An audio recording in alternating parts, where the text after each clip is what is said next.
Pernah nggak sih kita ngerasa bahwasanya suara itu ada, tapi kurang terdengar? Sinyalnya tuh ada, tapi hasilnya tidak maksimal. Di titik itulah rasa penasaran muncul. Apa yang sebenarnya membatasi suara dan gimana cara membuatnya bekerja lebih optimal? Nah, inilah solusinya. Kami mencoba untuk membuat serta menganalisa proyek mini audio amplifier yang berbasis LM386 yang menjadi solusi dari permasalahan tersebut. Saya Farezi Azaidan dengan NIM 241734005. Nama saya Fahri Tirta Syafruddin dengan DIM 24173340006.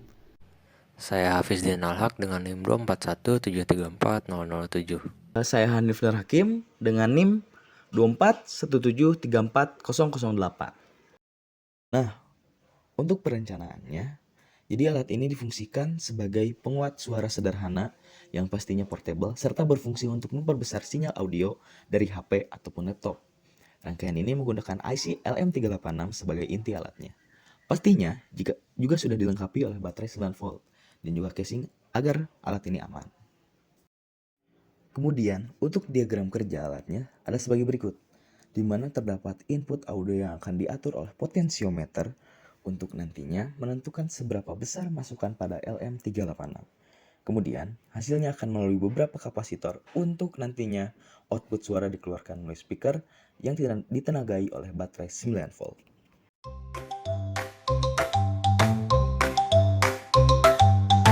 Oke, kita beralih ke cara kerja dari alat ini. Cara kerja dari alat ini di mana sinyal audio dari HP atau laptop keluar dalam bentuk sinyal AC bertegangan kecil. Sinyal ini masuk melalui jack audio 3,5 mm lalu melewati potensiometer. Potensiometer berfungsi sebagai pengatur amplitudo sinyal, sehingga sinyal yang masuk ke IC tidak terlalu besar dan tidak menyebabkan distorsi. Sebelum masuk ke IC LM386, sinyal ini dilewatkan oleh kapasitor input yang berfungsi memblokir tegangan DC dan hanya melewatkan sinyal audio AC. Ini penting agar bias internal IC tidak terganggu.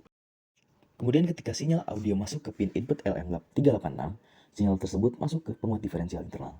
Dalam LM386 sudah terdapat yang pertama penguat awal atau preamplifier, kemudian jaringan bias otomatis, tahap penguatan tegangan, dan penguat arus pada tahap akhir. LM386 memiliki gain bawaan sebesar 20 kali. Artinya, sinyal kecil dari HP akan diperbesar amplitudenya sekitar 20 kali tanpa komponen tambahan. Jika kapasitor dipasang di antara pin 1 dan 8, gain dapat meningkat hingga 200 kali. Selama proses ini, bentuk gelombang audio tetap sama, kemudian frekuensi tidak berubah. Yang berubah hanyalah besar tegangan dan arusnya. Inilah inti kerja amplifier, mengambil energi dari sumber daya lalu menggunakannya untuk memperbesar sinyal audio tanpa mengubah informasinya. Setelah itu, sinyal yang sudah diperkuat secara tegangan, tahap output LM386 berfungsi sebagai penguat arus. Tapi ini memungkinkan IC mengalirkan arus yang cukup besar ke speaker, sesuatu yang tidak bisa dilakukan langsung oleh HP ataupun laptop. Sinyal keluaran kemudian dilewatkan ke kapasitor output yang berfungsi memblokir tegangan DC dari IC, kemudian mengalirkan hanya sinyal audio AC ke speaker. Speaker kemudian mengubah sinyal listrik yang sudah diperkuat tersebut menjadi getaran mekanik, lalu menjadi gelombang suara yang dapat didengar oleh manusia. Sementara itu, LED indikator menyala sebagai tanda bahwa IC LM386 sedang aktif menerima satu daya dan bekerja memperkuat sinyal. Perhitungan ini menggunakan spesifikasi speaker sebesar 1 watt dengan impedansi 8 ohm dan catu daya 9 volt. Untuk dengan RMS-nya, kita menggunakan rumus persamaan daya dan mendapatkan hasil VRMS yaitu 2,83 volt. Kemudian untuk arus RMS, di mana VRMS dibagi dengan impedansi dan mendapatkan hasil 0,354 ampere.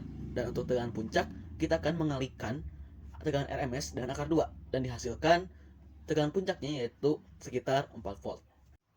Nah, selanjutnya kita akan menghitung tegangan puncak ke puncak atau VPP. Diperoleh dengan mengalihkan 2 kali tegangan puncak. Dari perhitungan didapatkan nilai VPP yaitu sekitar 8 volt. Kemudian kita akan menghitung arus total dari supply. Ini merupakan pendekatan menggunakan rumus di mana daya speaker dibagi dengan V supply yaitu 1/9. Didapatkan hasil yaitu sekitar 0,11 ampere atau 110 miliampere.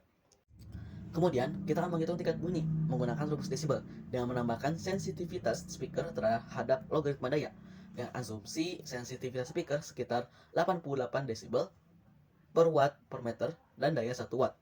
Nah, didapatkanlah hasil sekitar 88 desibel yang masih tergolong aman untuk pendengaran dalam durasi terbatas. Maka dapat disimpulkan secara teoritis rangkaian dapat mampu menggerakkan speaker 1 watt dengan impedansi 8 ohm secara aman. Nah, jadi untuk komponennya ada apa sih? Ada resistor, ada kapasitor, ada potensio, ada LM386, lampu LED, ada speaker, ada audio jack 3,5 mm, soket daya, baterai 9 volt, ada PCB, casing, dan kabel jack to jack. Nah, selanjutnya kita akan masuk ke dalam perhitungan biaya, di mana ini merupakan totalan biaya serta komponen-komponen yang kita butuhkan untuk membuat alat mini audio amplifier berbasis LM386 ini. Yang pertama itu ada kit LM386 seharga Rp14.500, ada speaker seharga Rp7.000, baterainya kita pakai seharga Rp15.000, ada kabel jack to jack seharga Rp10.000, ada casing dengan harga Rp7.000, baut dengan harga Rp1.000, dan konektor baterai 9 volt jack DC seharga Rp3.000, dan kita perkirakan menggunakan timah soldernya itu di harga Rp2.000. Maka untuk total keseluruhannya yaitu Rp59.500. Nah, untuk sekarang kita masuk pada cara pembuatan alatnya. Pertama-tama kita siapkan terlebih dahulu nih komponen yang akan digunakan. Kemudian pasangkan pada PCB sesuai layout ataupun gambar yang sudah tersedia. Setelah itu kita solder bagian belakangnya di setiap kaki komponennya. Jika sudah, potong bagian kaki yang berlebih agar terlihat rapi. Lalu kita siapkan casing untuk alat tersebut. Kita lubangi beberapa bagiannya. Jika sudah selesai, maka PCB siap untuk dimasukkan ke dalam casing tersebut. Jangan lupa juga untuk memasangkan tombol on off pada casing dan menyambungkannya pada sumber DC input di PCB.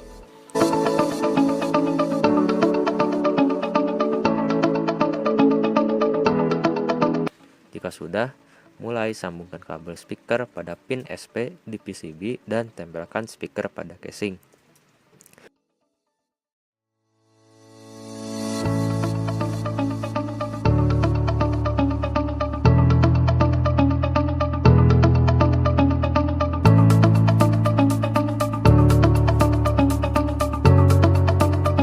Lalu setelah itu pastikan semua komponen seperti PCB, tombol on off, speaker, dan baterai sudah berada dalam casing. Barulah mulai uji coba rangkaian sebelum nantinya casing tersebut ditutup dan dirapihkan.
Pada pengujian alat mini audio amplifier berbasis LM386 ini didapatkan hasil bahwa fungsi penguatan berjalan dengan lancar, di mana alat mampu menghasilkan suara yang terdengar jelas dan cukup nyaring.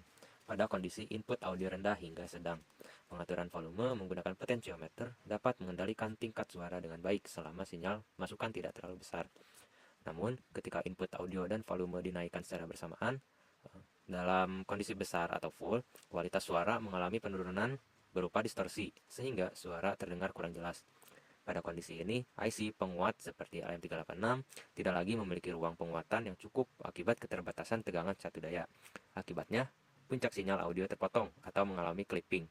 Selain itu, meningkatnya arus beban menyebabkan tegangan baterai turun, sehingga kualitas penguatan semakin menurun dan suara terdengar pecah.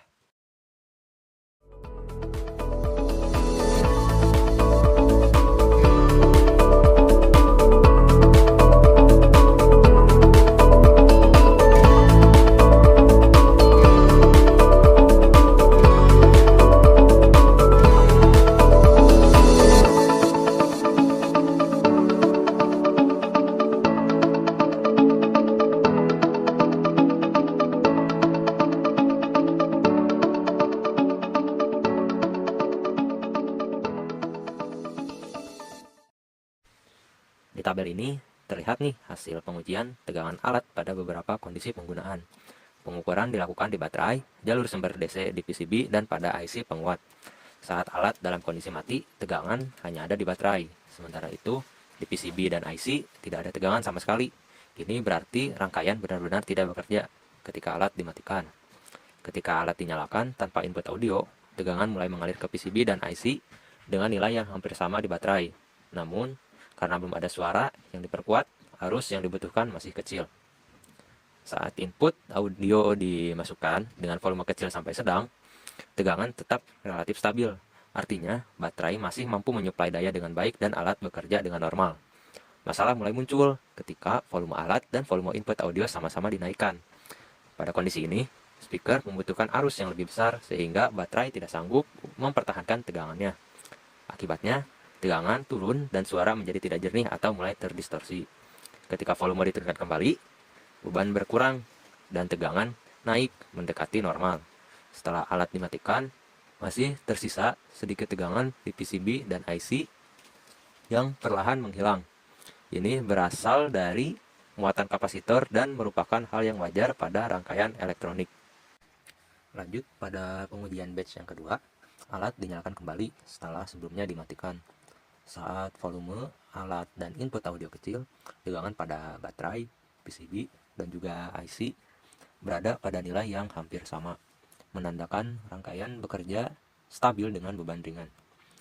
Lalu ketika volume dinaikkan ke tingkat sedang, tegangan mulai sedikit turun, karena rangkaian menarik arus lebih besar untuk proses penguatan audio. Penurunan tegangan paling terlihat saat volume alat atau input audio dimaksimalkan, karena kebutuhan arus speaker meningkat dan baterai tidak mampu mempertahankan tegangannya. Saat volume diturunkan kembali, beban berkurang dan tegangan naik mendekati kondisi normal. Ketika alat dinyalakan tetapi volume alat dalam kondisi off atau sangat kecil, tegangan kembali mendekati tegangan awal baterai. Secara keseluruhan, hasil batch kedua ini menunjukkan pola yang konsisten dengan batch pertama, yaitu semakin besar beban audio, semakin besar pula penurunan tegangan yang terjadi. Pertama ada keunggulan. Yang pertama ada rangkaian yang sederhana, di mana rangkaian mudah dipahami dan dirakit, sehingga cocok untuk praktikum dan pembelajaran dasar elektronika. Yang kedua ada output suara cukup jelas. Suara yang dihasilkan terdengar jelas pada kondisi input audio rendah hingga sedang. Yang ketiga ada menggunakan satu daya baterai. Alat dapat dioperasikan secara portable tanpa bergantung pada sumber listrik AC. Dan yang terakhir ada komponen mudah diperoleh, yaitu seluruh komponen tersedia di pasaran dengan harga relatif murah. Selanjutnya ada kelemahan. Kelemahan yang pertama yaitu daya output terbatas, di mana saat volume dan input dimaksimalkan, suara menjadi terdistorsi karena kemampuan penguatan terbatas. Yang kedua ada tegangan satu daya mudah turun. Penggunaan baterai menyebabkan tegangan drop ketika beban meningkat, sehingga mempengaruhi kualitas suara. Yang ketiga, ada tidak cocok untuk speaker berdaya besar. Rangkaian hanya optimal untuk speaker dengan daya kecil. Dan yang terakhir, ada sensitif terhadap pengaturan input. Ketidakseimbangan antara input audio dan volume dapat menyebabkan suara kurang jelas. Nah, di sini ada rancangan pengembangan. Secara ekonomis, alat ini berpotensi dikembangkan sebagai produk edukasi atau kit praktikum dengan biaya produksi yang rendah karena menggunakan komponen sederhana dan mudah diperoleh. Dengan desain yang lebih rapi dan kemasan menarik, alat ini dapat dipasarkan sebagai media pembelajaran elektronika dasar atau perangkat audio sederhana untuk penggunaan skala kecil. Pengembangan teknis dapat dilakukan dengan meningkatkan kapasitas satu daya dan menambahkan penguat tahap lanjut agar daya output lebih stabil dan mampu menggerakkan speaker berdaya lebih besar. Selain itu, penambahan filter pengaturan gain yang lebih baik, baterai isi ulang seperti powerbank, serta fitur LCD, Bluetooth, dan pengaruh digital berbasis microcontroller atau IoT dapat meningkatkan kualitas suara dan kemudahan penggunaan. Sebagai penutup, dapat disimpulkan bahwa mini audio amplifier berbasis LM386 ini berhasil bekerja sesuai perancangannya, walaupun terdapat beberapa perhitungan teoritis yang kurang sesuai dengan praktiknya. Namun, alat ini mampu memuatkan sinyal audio dengan baik pada beberapa kondisi tertentu, meskipun masih memiliki keterbatasan saat dioperasikan pada volume tinggi. Dari hasil pengujian, kita bisa melihat bahwa kestabilan tegangan sangat berpengaruh terhadap kualitas suara yang dihasilkan, di mana alat dapat bekerja optimal pada tegangan di atas 7,2 volt dengan pengaturan volume yang tidak dimaksimalkan secara bersamaan, sehingga kualitas suara lebih bersih dan komponen lebih aman. Proyek ini tidak hanya melatih pemahaman tentang penguat audio dan catu daya, tetapi juga memberikan gambaran nyata bagaimana teori bekerja di sistem sebenarnya. Kedepannya, alat ini masih sangat terbuka untuk dikembangkan agar memiliki performa yang lebih baik dan fitur yang lebih modern.